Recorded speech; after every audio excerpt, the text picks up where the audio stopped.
Hello HSC 2024 batch, সকলকে স্বাগত আমাদের মিশন পার্সোনালিতে। আজকে আমরা নতুন একটি ভিডিও নিয়ে তোমাদের সাথে হাজির হয়েছি। দেখো, আজকে আমরা আলোচনা করব এইচএসসি যে কেমিস্ট্রি ফার্স্ট পেপার রয়েছে, সেই এইচএসসি কেমিস্ট্রি ফার্স্ট পেপারের এত বিশাল সিলেবাসের মধ্যে তুমি জাস্ট কোন স্পেসিফিক টপিক গুলো পড়লে তোমার সিকিউ কমন করার পসিবিলিটি চান্স সবচেয়ে বেশি থাকবে। আমরা জাস্ট এরকম 18টা, মাত্র 18টা টপিক নিয়ে তোমাদের সামনে হাজির হয়েছি। তুমি যদি জাস্ট এই 18টা টপিক কমপ্লিট করতে পারো, আমি গ্যারান্টি দিচ্ছি তোমার এইচএসসি পরীক্ষায় যে তোমার 8টা সিকিউ আসবে, এর মধ্যে থেকে তুমি দেখবে যে তোমার 5 থেকে 6টা সিকিউ এই যে এই সকল টপিক গুলো থেকে আলটিমেটলি কমন আসবে। কারণ হচ্ছে আমরা যে প্রিভিয়াস যে বোর্ড কোশ্চেন ছিল, প্রিভিয়াস বোর্ড কোশ্চেন গুলো অ্যানালাইসিস করে জাস্ট এই টপিক গুলো বের করা। এমন কোনো বোর্ড নেই, প্রিভিয়াসে এমন কোনো বোর্ড নেই যে এই টপিক গুলোর বাইরে কোনো কোশ্চেন এসেছে। ওকে, সো তোমাদের যে সামনে যে আসন্ন পরীক্ষা আসতেছে, এসএসসি পরীক্ষা, সেই পরীক্ষায় কেমিস্ট্রিতে যদি তুমি ভালো করতে চাও, একটা ভালো স্কোর গেইন করতে চাও, তাহলে অবশ্যই এই টপিকগুলোর বিকল্প কিছু নেই। তো চলো দেখে নেওয়া যাক আসলে কোন কোন টপিকগুলো তোমাকে পড়তে হবে।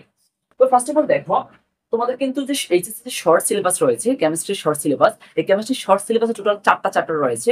গুণগত রসায়ন, মৌলের পর্যাবৃত্ত ধর্ম ও রাসায়নিক বন্ধন, রাসায়নিক পরিবর্তন, আর হচ্ছে কি কর্মমুখী রসায়ন। সো এই 4টা চ্যাপ্টারের মধ্যে আলটিমেটলি প্রথম যে গুণগত রসায়ন রয়েছে, এই গুণগত রসায়ন থেকে তোমাকে পড়তে হবে টোটাল 4টা টপিক তোমাকে পড়তে হবে এখান থেকে। দ্রাব্যতা রিলেটেড সবকিছু দেখো, ফার্স্ট অফ অল তোমাকে এনশিওর করতে হবে, যেহেতু এখান থেকে বিশাল বড় একটা সিলেবাস থেকে, হিউজ পরিমাণ একটা সিলেবাস থেকে তোমাদের কমিয়ে মাত্র 18টা টপিক দেওয়া হয়েছে। তা তোমাকে এনশিওর করতে হবে যে এই 18টা টপিকের যত কিছু আছে একদম সবকিছু তোমাকে কমপ্লিট করতে হবে, এবং তোমাকে কনফিডেন্সের সাথে বলতে হবে যে এই 18 টপিকের মধ্যে যা কিছুই আসুক না কেন আমি 100% পারবো। এরকম গ্যারান্টি সহকারে তোমাকে বলতে হবে। এখান থেকে তুমি যদি স্কিপ করো তাহলে কিন্তু তোমার না পারার পসিবিলিটি সবচেয়ে বেশি থাকবে। ঠিক আছে কথা? তো দেখো, দ্রাব্যতা রিলেটেড সবকিছু, অর্থাৎ দ্রাব্যতা রিলেটেড যত ধরনের ম্যাথ আছে, পদক্ষেপ পড়বে কি পড়বে না, দ্রাব্যতা গুণফল নির্ণয় করো, অর্থাৎ দ্রাব্যতা সম্পর্কিত যত ধরনের যা কিছু আছে হাজারি নাকসারের বই থেকে ধরে ধরে প্রত্যেকটা টপিক মানে দ্রাব্যতা রিলেটেড যা কিছু আছে সবকিছু কমপ্লিট করে ফেলতে হবে। ওকে, তারপরে দেখো আয়ন শনাক্তকরণ। আয়ন শনাক্তকরণের জন্য একটা পার্টিকুলার মৌল বা একটা পার্টিকুলার ক্যাটায়ন বা অ্যানায়ন শনাক্তকরণের জন্য কোন কোন দ্রবণ লাগবে, ঠিক আছে, মুখস্থ করতে হবে। বিক্রিয়াগুলো মুখস্থ করতে হবে, এবং বিক্রিয়া করার পরে আলটিমেটলি কেমন কালার শো করবে সেই বিষয়গুলো তোমাকে মাথায় রাখতে হবে। সো এই আয়ন শনাক্তকরণ সম্পর্কিত তোমার দ্রবণ, বিক্রিয়া এবং কালারগুলো কিন্তু অবশ্যই মাথায় রাখতে হবে। দেন তারপরে দেখো, 3 নম্বর হচ্ছে রিডবার্গ সম্পর্কিত ম্যাথ।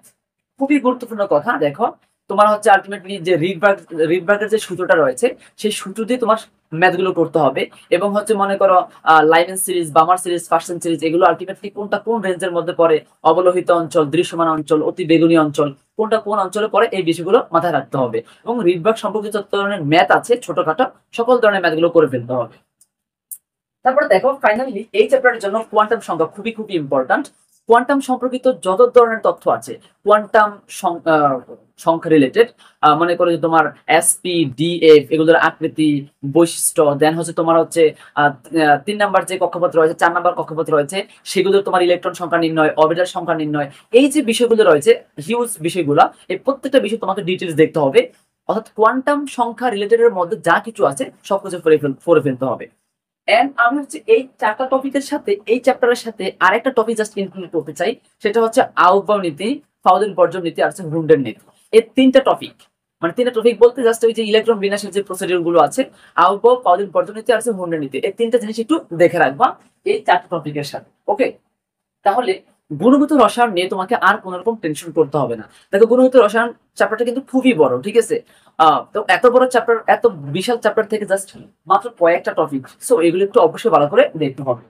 তো এরপর আমরা চলে আসি আমাদের যে মৌলের পর্যাপ্ত ধর্ম ও রাসায়নিক বন্ধন যে চ্যাপ্টার রয়েছে, সেই চ্যাপ্টারের মধ্যে এটা কিন্তু বিশাল একটা চ্যাপ্টার। সো এখান থেকে মাত্র 4টা টপিক পড়তে হবে। এই 4টা টপিক কমপ্লিট করতে পারলে আর কিচ্ছু করতে হবে না। ফার্স্ট অফ অল দেখো, সংকরণ রিলেটেড সবকিছু খুবই ইম্পর্টেন্ট। তোমার পরীক্ষায় সিকিউ আসবে আর সংকরণ থেকে কোশ্চেন আসবে না, এটা হতে পারে না, ঠিক আছে। সংকরণ থেকে তোমার হাজারি নাকসারের বইতে যত কিছু আছে সবকিছু পড়ে ফেলবা।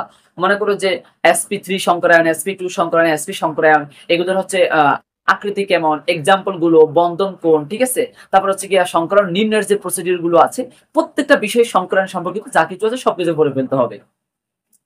তারপরে দেখো সেকেন্ড হচ্ছে ফাজারার নীতি। এই ফাজারার নীতি কিন্তু খুবই ইম্পর্টেন্ট, ঠিক আছে। ফুলারান কেন কেন কমে কেন বাড়ে, ঠিক আছে। তারপর তোমার হচ্ছে ধাতব কার্বনেটের তাপীয় স্থিতি, তারপর হচ্ছে বিয়োজন তাপ কেন কম প্রয়োজন হয় কেন বেশি প্রয়োজন হয়, এই ফাজারার নীতির সাথে সম্পর্কিত কিন্তু এই বিষয়গুলা। সো ফাজারার নীতিটা একটু খুবই কেয়ারফুলি করে ফেলতে হবে। তারপরে দেখো পর্যায়বৃত্ত ধর্ম। পর্যায়বৃত্ত ধর্মের মধ্যে রয়েছে আয়নীকরণ শক্তি, ইলেকট্রন আসক্তি, তড়িৎ ঋণাত্মকতা, ধাতব ধর্ম, অধাতব ধর্ম, গলনাঙ্ক স্ফুটনাঙ্ক। সো তোমার গলনাঙ্ক স্ফুটনাঙ্ক, ধাতব ধর্ম, অধাতব ধর্ম এগুলো ইম্পর্টেন্ট কিন্তু না বেশি। সো তোমার এখান থেকে সবচেয়ে বেশি ইম্পর্টেন্ট হচ্ছে আয়নীকরণ শক্তি, ইলেকট্রন আসক্তি এবং তড়িৎ ঋণাত্মকতা, এই তিনটা টপিক। এবং এগুলো কেন কমে, কোন দিকে গেলে কমবে, কোন দিকে গেলে বাড়বে, ঠিক আছে। সাথে কিন্তু মোস্ট ইম্পর্টেন্ট হচ্ছে বিষয়টা ব্যতিক্রম গুলা, ঠিক আছে। এটা কিন্তু ইম্পর্টেন্ট যে ব্যতিক্রম, যে কেন ফ্লোরিনের ইলেকট্রন আসক্তি কম ফ্লোরিনের থেকে, ঠিক আছে। তারপর হচ্ছে কেন নাইট্রোজেন অক্সিজেনের মধ্যে আয়নীকরণ শক্তির ব্যতিক্রম রয়েছে, কেন বেরিলিয়াম বোরনের মধ্যে কাহিনী রয়েছে, ঠিক আছে, কম বেশি কেন। এই যে ব্যতিক্রম গুলো রয়েছে, এই ব্যতিক্রম গুলো স্পেশালি তোমার মাথায় রাখতে হবে। ফাইনালি দেখো এই চ্যাপ্টারতে তোমার পড়তে হবে হাইড্রোজেন বন্ধন, ঠিক আছে। হাইড্রোজেন বন্ধন কাকে বলে, আলটিমেটলি দুই প্রকার, ইন্টার, ঠিক আছে। এদের বৈশিষ্ট্য ফিচারটা পড়বা, গুরুত্বটা দেখবা, তাহলে তোমার এই চ্যাপ্টার নিয়ে আর কোনো প্রবলেম হবে না, প্যারা খেতে হবে না। ওকে, তো এই ছিল আমাদের মৌলের পর্যায়বৃত্ত ধর্ম ও রাসায়নিক বন্ধন। এখান থেকে তোমার যদি দুইটা সিকিউ এসে থাকে, দুইটা সিকিউ মিনিমাম তুমি দেখবা যে তোমার 15-16 মার্কস কিন্তু অলরেডি এই চারটা টপিক থেকে তোমার কমন পড়ে গেছে। এরপরে দেখো রাসায়নিক পরিবর্তন, যে চ্যাপ্টারটা কিন্তু অনেক বিশাল, মানে এত বড় যে মানে পড়তে গেলে শেষই হয় না, এরকম একটা চ্যাপ্টার। সো এই চ্যাপ্টার থেকে তোমাদের জাস্ট এই যে 7টা টপিক, আলটিমেটলি 7টা না 6টা বলা যায়। সো কি কি করতে হবে, first of all KC related যত ধরনের ম্যাথ আছে, এই কেসি রিলেটেড সবগুলো ম্যাথ করে ফেলতে হবে, ঠিক আছে কথা। হাজারিন আক্তারের বই থেকে সকল ধরনের কেসি রিলেটেড যত ধরনের টাইপ আছে প্রত্যেকটা টাইপ ধরে ধরে করে ফেলবা, এখান থেকে 100% ম্যাথ থাকবে। লাশ হাতালিয়ারের নীতি, মনে করো যে চাপের প্রভাব, তাপ হচ্ছে তাপের প্রভাব, তাপ কমাইলে বাড়াইলে বিকের সাম্যাবস্থা কোন দিকে যাবে, ডান দিকে যাবে নাকি বাম দিকে যাবে, চাপ বাড়াইলে কমাইলে সাম্যাবস্থা বাম দিকে যাবে নাকি ডান দিকে যাবে। এই যে লাশ হাতালিয়ারের যে বিষয়গুলো আছে, এই বিষয়গুলো তোমাকে দেখতে হবে। বাপার দ্রবণের সবকিছু, আলটিমেটলি মনে করো যে অম্লীয় বাপার দ্রবণের সবকিছু বলতে অম্লীয় বাপার এবং ক্ষারীয় বাপার যে রয়েছে, এটার ক্রিয়া কৌশলটা, অম্লীয় বাপার কিভাবে কাজ করে, ক্ষারীয় বাপার কিভাবে কাজ করে, ঠিক আছে। এই ক্রিয়া কৌশলটা এই বাপার দ্রবণ থেকে দেখে নিবা। হেন্ডারসন হেসেলবার্গ ইকুয়েশন, আলটিমেটলি বাপার দ্রবণ আর হেন্ডারসন হেসেলবার্গ ইকুয়েশন সমীকরণ, এই দুটো আলটিমেটলি সেম টপিকই। তো অম্লীয় বাপার যে রয়েছে এবং ক্ষারীয় বাপার যে রয়েছে, সেই অম্লীয় বাপার এবং ক্ষারীয় বাপার যে সমীকরণটা রয়েছে, সেটা হচ্ছে আলটিমেটলি হেন্ডারসন হেসেলবার্গ ইকুয়েশন বা হেন্ডারসন হেসেলবার্গ সমীকরণ। এই রিলেটেড যত ধরনের ম্যাথ আছে, হেন্ডারসন হেসেলবার্গ সমীকরণ দ্বারা সবগুলো ম্যাথ করে ফেলতে হবে। তারপর দেখো অস্টওয়ার্টের লঘুকরণ সূত্র, মানে হচ্ছে প্রমাণ তাপ, তারপর হচ্ছে সমষ্টিকরণ তাপ, প্রমাণ তাপ, তার ধ্রুবণ তাপ, তারপর মনে করো যে আলটিমেটলি অনেক ধরনের গঠন তাপ আছে, বিভিন্ন ধরনের তাপ আছে তোমার বইতে। তুমি দেখবা যে তোমার হাজারিন আক্তারের বইতে গেলে এই অস্টওয়ার্টের সূত্র রিলেটেড অনেক ধরনের তাপ আছে, এই তাপের বিষয়গুলো দেখে নিবা।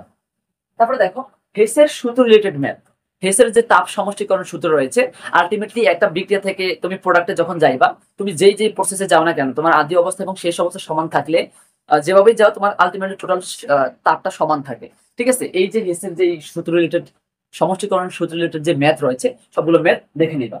এন্ড ফাইনালি দেখো অ্যাসিড ও ক্ষারের প্রশমন তাপ, এখানে আলটিমেটলি তোমার উইক অ্যাসিড স্ট্রং অ্যাসিড নিলে তোমার প্রশমন তাপটা কেমন হবে, স্ট্রং অ্যাসিড স্ট্রং বেস নিলে তোমার হচ্ছে প্রশমন তাপটা কেমন হবে। সো এই অ্যাসিড ক্ষারের প্রশমন তাপ রিলেটেড সকল কিছুগুলো একটু দেখে নিবা। সো এই ছিল আমাদের রাসায়নিক যে পরিবর্তন, এই রাসায়নিক পরিবর্তনের চ্যাপ্টারের জাস্ট এই কয়েকটা টপিক। এন্ড এবার দেখবো হচ্ছে আমরা কর্মমুখী রসায়ন। কর্মমুখী রসায়ন থেকে জাস্ট মাত্র 3টা টপিক পড়তে হবে তোমাকে। একটা হচ্ছে গ্লাস ক্লিনার, টয়লেট ক্লিনার আর হচ্ছে vinegar related. So glass cleaner থেকে কি কি পড়বা, গ্লাস ক্লিনারের প্রিপারেশনটা পড়বা, গ্লাস ক্লিনার কিভাবে কাজ করে সেই বিষয়টা দেখে নিবা। তারপর হচ্ছে টয়লেট ক্লিনার প্রিপারেশনটা দেখে নেবা, সেটা কিভাবে কাজ করে আলটিমেটলি ক্রিয়া কৌশলটা দেখে নিবা। এন্ড ফাইনালি ভিনেগারের প্রিপারেশনটা দেখে নেবা, ভিনেগার দিয়ে কিভাবে খাদ্য সংরক্ষণ করা হয়, ভিনেগারের খাদ্য দ্রব্যের সংরক্ষণের গুরুত্বটা, এই যে টপিকগুলো একটু দেখে নেবা। সাথে ওর সাথে তুমি অ্যাড করতে পারো, সেটা হচ্ছে খাদ্য কৌটাজাতকরণ, ঠিক আছে। অনেক ধরনের খাদ্য আছে এবং প্রত্যেকটারই কিন্তু কোটাজাত কিন্তু মোটামুটি সেম রকমের, শুধুমাত্র রাসায়নিক যে দ্রব্যগুলো অ্যাড করতে হয় এগুলো একটু ডিফারেন্স হয়ে থাকে। তো তুমি এটাকে দুইটা পার্টে বিভক্ত করতে পারো, সবজির জন্য হচ্ছে একটা, মাছ মাংসের জন্য হচ্ছে একটা প্রসেস, ঠিক আছে।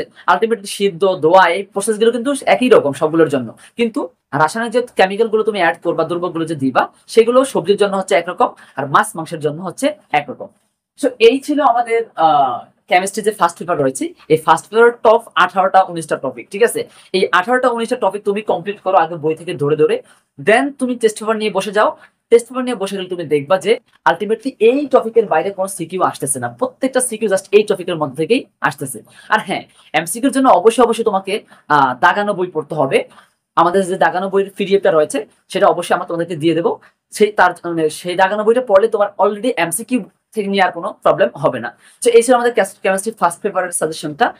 আমরা পরবর্তী ভিডিওতে নিয়ে আসবো কেমিস্ট্রি সেকেন্ড পেপার কিভাবে তুমি ইজিলি ভাবে অল্প কয়েকটা টপিক পড়ে কমপ্লিট করতে পারো সেই ভিডিও। সো ততক্ষণ পর্যন্ত অপেক্ষা করে থাকো। আল্লাহ হাফিজ।